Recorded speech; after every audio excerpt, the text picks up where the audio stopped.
Hello everyone, it's Mr. E here, and today we are taking a look at some very So beginner many stuff soldiers. for people that are just starting to play the game, or maybe just haven't had that much time to invest in the game yet and want some tips on how to get started. So first and foremost, I think my most important tip for this whole video for people who are beginners and are maybe playing on the first two difficulties is to go ahead and skip those difficulties. I know that there's a minimum level requirement for playing on difficulty 3, but playing on difficulty 3 Malice is just going to be so much more rewarding. I think a big cause of a lot of people burning out on this game early on is that they have to spend at least a couple missions playing through the difficulties 1 and 2. It might have been a while since you've played on these difficulties, so I'm going to put in some footage of me playing on this difficulty right here. It's basically a walking simulator. There's not really any enemies to speak of. A single person who's barely awake can solo one of these levels. So oftentimes you'll just be carried by the bots that are on your team. They'll just kill everything for you. It's just not fun. It's not how the game is intended to be played. And then the numbers of actual players playing on these two difficulties, 1 and 2, is reflective of that.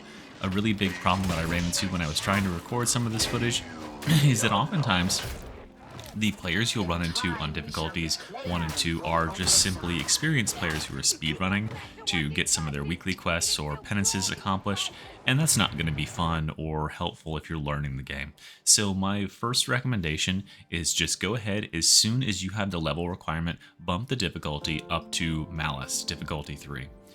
If you are very unsure of your skills, you can put it on low intensity if there is one of those missions available on the board, but I highly recommend staying away from low intensity missions in general because they're going to have the same effect. They take so many enemies out of the level that it just ends up becoming more of a snooze fest. And Darktide is at its best when you have kind of constant engagements and excitement.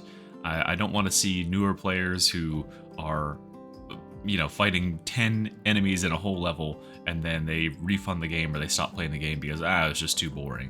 I want them to understand how exciting and action-packed this game gets, especially as you progress in difficulties. Another great reason to be playing on difficulty 3 is because this is really the difficulty where the AI director starts to introduce lots of elites and specials, or some amount of elites and specials. You will not see them basically at all on the lower difficulties, and those are going to become the defining factors in how we actually play the game going forward. So you need to start getting comfortable with them sooner rather than later. All right, so that's my number 1 recommendation. Let's go ahead and talk about my number 2 recommendation, which is before you even hop into a game, we're going to go to our options menu. And a really big problem that a lot of people have, and this may not be available, I don't know if it's available to Xbox players, but if you're a PC player and you don't have an absolutely goated PC, this thing is gonna run kind of rough. I'm just going to show you my settings here. I don't necessarily know what half of these settings do. I will make a bit of a mention that I'm running in 1440p, so you can turn that down to 1080 if it really does help with getting a lot more frames. I'm also have anti-aliasing off. This is because I use a post-processing program called why can't I remember what it's called? It's this. Reshade. Yeah, it's Reshade. And this allows me to do all of those effects to my game without having to use the in-game systems. The in-game systems for some of these effects are very taxing.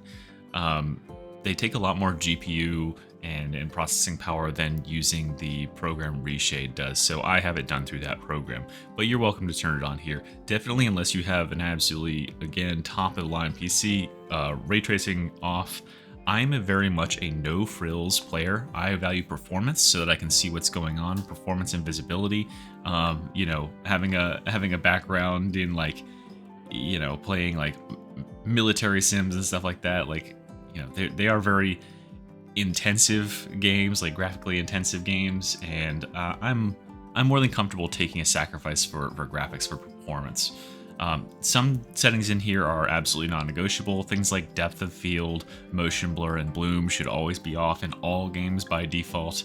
I have no idea why they're on, so go ahead and get those off. I would also recommend turning all of this stuff, light quality and volumetric fog. It barely matters. Get it knocked down to low, and you won't regret it.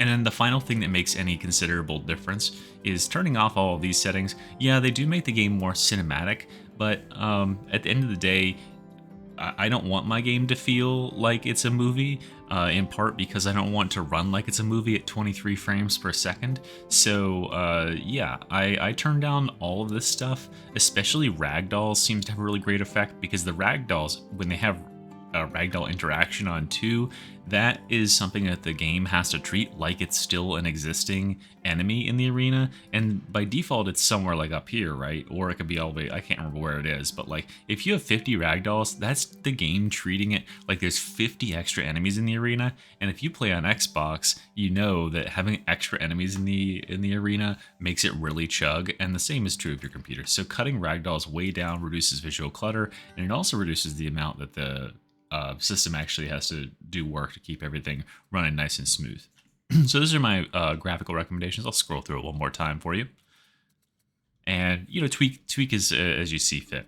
The second recommendation I'm going to make is with our controls. And this is actually really, really important. And I see newer players or even experienced players. I've had people in my Maelstrom games that clearly have not changed the default controls, and they really, really need to. The first control change you need to make is you need to get the ability button off of F, because I believe it is F by default, and then I think T is tag. T is fine for tag, right? It's right there. But the problem with activate ability being on F or any key that is near your left hand is because we need to be able to activate our ability while we are moving around, right? If I am strafing to the right and suddenly I need to activate my ability, well, that means I have to like kind of like wiggle my finger over and get it on top of the F key as well while it's already on D, or I need to shift all of my fingers over by 1 in order to hit the F key. And that's just no good. Any breaks in your movement are absolutely to be avoided. So we need to get it off of F. I have a mouse on my right hand. Obviously, that's where I use my mouse. Duh. Like probably like most of you that use mice. I have a mouse that has some buttons on the side, and I use one of those buttons to activate my ability. And that's just so that I never have to worry about it interrupting my movement at all. And I have really good control over where my character is at all times. I can't really recommend too much else in there. A lot of that's going to come down to, do you have any extra buttons on your mouse to work with? And I don't see anything else too crazy in there. The other really big change that you 100% need to make, and this is a thing that plagued the last game too, is I think they simplify it for the fact that there are consoles, but you'll open up your thing right now. If you haven't changed this is going to be true. Dodge and jump are both bound to space. They're both bound to the same key. And I can tell when players have this, because what happens is, I just saw a guy literally yesterday doing this. He was backed into a corner, he was shooting at something in the distance, and he was trying to dodge things that were close to him. Well, a couple of the times, you know, if you dodge, you need to be moving in a direction to dodge. Otherwise, like right now, my dodge is bound to space. And you can hear I'm pressing it, but I'm not actually dodging, right? Because I'm not moving. Well, if it's bound to jump as well, if you're not moving before you input the dodge, you'll jump and then you'll input the movement, so you'll just end up doing this instead of a dodge. And that's problematic because obviously you don't move very fast or very far, and you don't have any iframes, so shit just hits you immediately. And he actually ended up going down because he jumped 2 times when he meant to be dodging, and enemies hit him and staggered him, and then it was all downhill from there. So definitely split those key bindings up. It's a really easy fix. This is my recommended settings. Space is for dodge. Shift is jump. You're not going to be really using jumping much in this game, other than for vaulting over small obstacles, generally to like loop enemies. And then you also just want to make sure that, I can't remember if this is the default settings. It feels kind of like it was. I don't remember at this point. Oh, I could press Q, but I really don't feel like resetting everything. Yeah, you just want to make sure that you can press all of this all at the same time. Space, control, and alt just needs to be able to be done at any given time freely. You don't want it to interfere with your WASD movements. So I do it with my my left thumb and my pinky knuckle. All right, guys, so that's everything for just really basic control setup. I think that stuff will be helpful to the vast majority of players. And then I'm also just going to quickly give you a sample build because I'm intending to be talking to players who really haven't played that many games right now and maybe are struggling to understand how to learn more about how to play the game.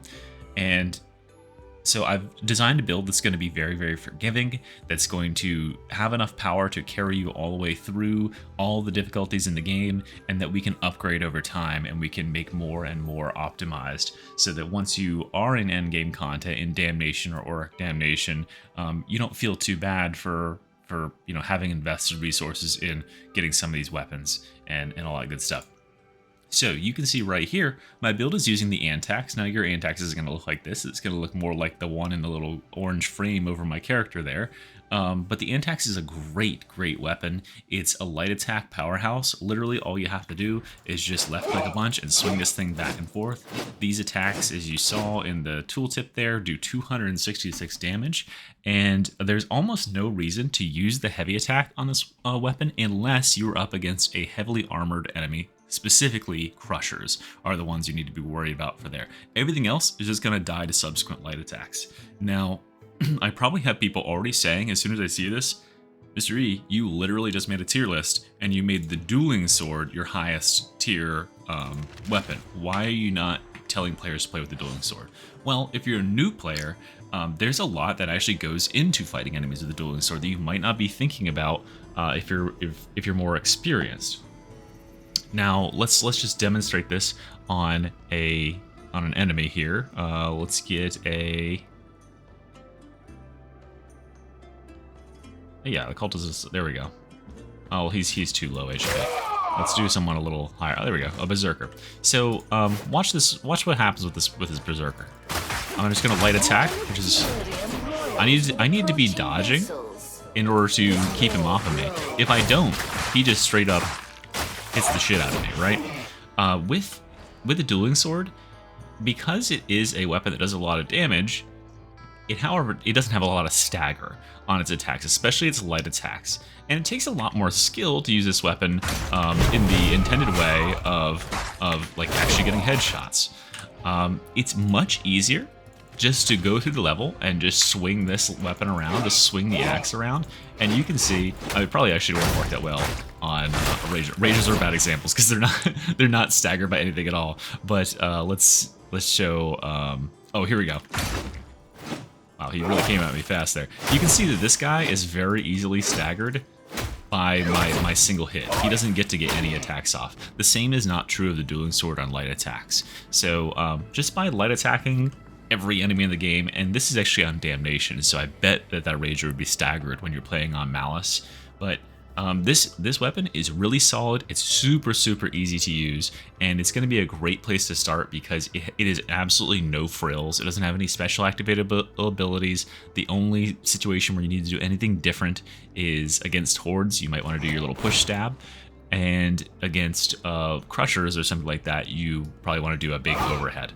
And that's about it as far as frills for this weapon. Very, very basic, very, very simple. My focus with this build is to get you, newer player, into melee and fighting. There are only two classes I would recommend to new players, and that is the Veteran and the Zealot. You know, the Veteran being the more ranged archetype, and the Zealot being the melee archetype. The other two classes have to play sort of by their own rule set, and we can pick them up later if you're really, really interested, but these are the classes I would 100% recommend to beginners. Now, I'm directing you to the Zealot because the Zealot is the melee focus, and melee skills are much more important than range skills in this game. Because if you've ever watched me or any player play a range build, a veteran build, veterans still have to deal with melee enemies too. Everybody has to deal with melee enemies coming up and trying to attack them. And so when I have, enemies like this that are in my proximity and I'm trying to shoot at someone over there, I still need to have the prerequisite melee skills to be able to effectively dodge out of the way of these enemies. I'm not doing a very good job of it, but I need to be able to dodge out of the way of enemies that are going to be harassing me even while I'm shooting. Dodging and timing attacks and all that sort of stuff are skills that you learn by being in melee with enemies and learning their patterns. And the patterns in this game can be kind of complicated. Just as an example, something I thought that was really funny. Let me show you the shittiest enemy in the game. All right, so just play along with me at home, and just right click your mouse. Well, actually, I don't know if that'll fuck up the video or anything, but just tap your hand on the table when you think I should block, the instant you think I should block, and I'm gonna be right clicking the very instant this guy blocks, just for a second. Okay, see like that crazy delay there? This is like the shittiest enemy in the game, and his attacks are so ludicrously hard to, like, sometimes he goes behind his head, and sometimes he'll go behind his head and he'll do a pump fake like that.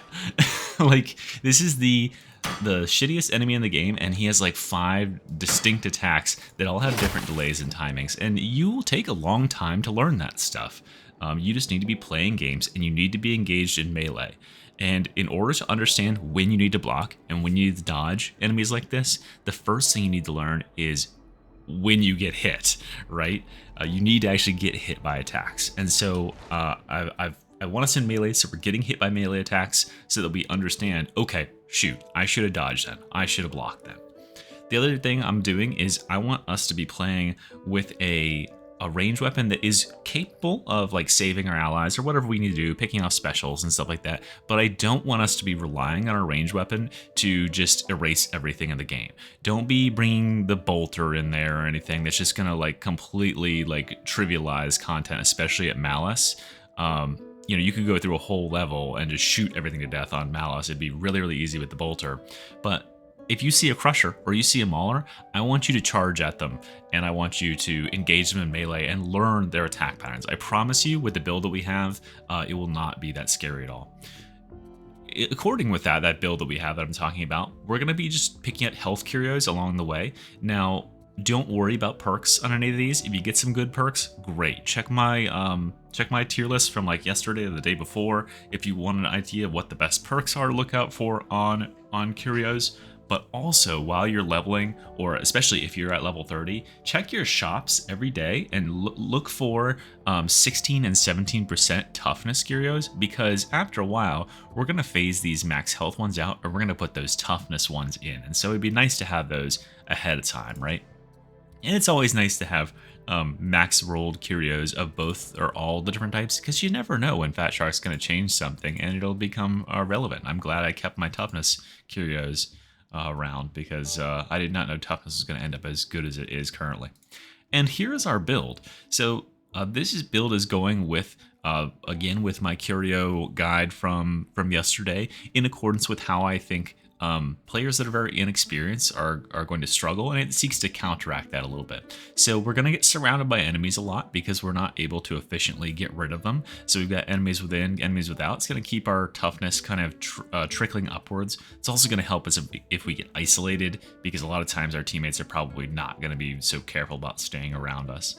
We've also got Restoring Faith. This is going to give us some health back when we do take damage. And again, a reminder, I intend whoever plays this build to take damage. I want you to take damage. I want you to try to block the damage or dodge the damage, but I fully expect that first time you charge into a Crusher, he's probably going to overhead you, but we built for that. Shield of Contempt, extra damage reduction, extra hits we can take so we can learn when those hits are coming. I've also got Immolation Grenade. If you do find yourself backed into a corner and you just can't get your way out, this will get you a way out, right? Against pretty much everything. Then we've got Duelist over here. Now, Duelist is a thing we're going to keep all game long, all the way to Damnation and beyond. It's probably one of the most powerful nodes in the whole tree, so no shame in having it. But we're actually going down this right side and getting Death Prevention. This is going to stop us from having any sloppy, overhead from a Crusher mistakes that just instantly end our fun. Just grab these up, and it'll keep you alive a lot longer. And, this is part of the build, so understanding that you do have that as a resource to rely on, that, I can I'm at low HP, but that's okay. That's something you can rely on, so learning to work with that is pretty cool too. We've got the Charge. The Charge is a great ultimate ability. It's definitely the most new player friendly, and it's relevant all game long. This ends up being good well into the end game. You will be very competitive with your allies using this ult, so I no shame in keeping that even into end game. And then we're going Blazing Piety. Now we're going to change this up a little bit later on, but for right now we want to go all the way down and pick up that extra 10%, because as a reminder, you're not going to have orange weapons when you're first leveling this up. You're not going to have all these fancy shred blessings and stuff like that. But we do need a little bit of crit to activate Invocation of Death and get us lots of charges. Charges for our charge. And then branching out here for some attack speed and some extra damage. Now, you won't have all these points initially, right? You won't be able to slot all 30 right as you start the character, but you'll be able to get 10 or 15 of them. I want you to focus on the main path, getting down to Immolation Grenade, getting through until death, getting to charge, double charge, and then all the way down to Blazing Piety before we do any of these side branches for finesse and all that good stuff, and for shielding contempt and this little shape out here. That's just and this thing up here. That's just gonna get us to the thing that's going to give the most power to our build, our extra crit chance, and our charge stuff sooner rather than later. And with this build, I think you're going to be very, very easily prepared to take on the difficulty that I recommend, which is Malice. If you are doubting me, here is a clip of me playing on Malice, high intensity Malice, and you can see there's really not that many enemies on the map. Like, there's nothing really to be scared of here. I'm pretty much walking out in the open, completely exposed, and I'm not being absolutely swarmed by stuff. The enemies that spawn on this level of difficulty, they'll come like in waves of about 20 out of doors when the horde indicator sounds, and you will see some elites, you will see some specials, which I think is great. How I'm encouraging you to play is aggressive. I want you to get in there, I want you to get into melee, I want you to be sloppy, I want you to take hits but be trying your best to dodge them or block them or push them to prevent them, right? If you need information on how to move playing Zealot and how to attack and use the attacks for your class, I'm gonna link 2 of my videos that I made forever ago, before my channel had like any viewers at all, that tutorialize detailed and specifically how to do this really basic stuff, in case you really just don't know. Go ahead and give them a watch. Maybe you just like the sound of my voice and you're bored, go ahead and give them a watch.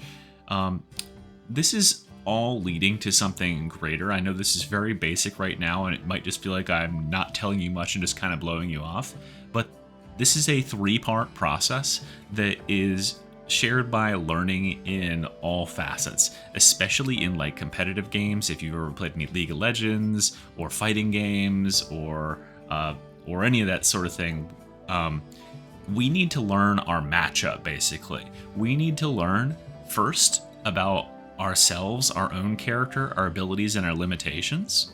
Then we're going to learn about the enemies and their abilities and limitations. And then the final phase of learning is synthesizing that information, putting it all together, and being like, okay, I know that my class is very mobile and can be played very aggressive.